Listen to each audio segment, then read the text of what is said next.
Bumawi ang New Zealand laban sa Gilas, Pilipinas matapos magpakita ng napakagandang laro at tinalo ang Pilipinas sa score na 87-70.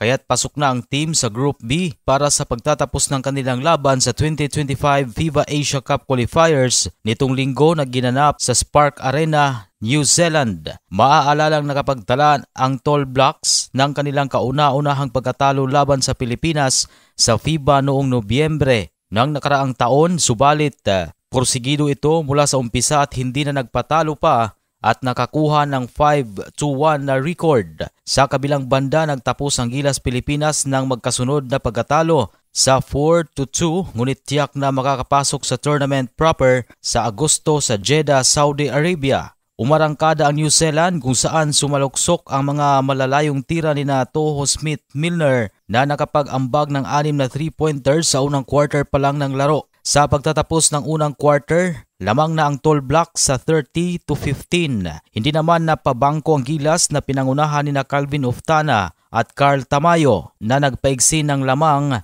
sa kalaban ng 8 puntos, score na 37-29. Subalit mabilis na nakabawi ang New Zealand sa pamamagitan ng isang 16-4 run at nagtapos ang unang quarter na may malaking lamang sa 53-33 matapos makapagtala ng 3 sunod na 3-pointers ang Tall Blacks. Bagamat sinikap ng Gilas na makaambag sa second quarter, hindi nila nakayanang habulin pa ang malupit na opensa ng New Zealand.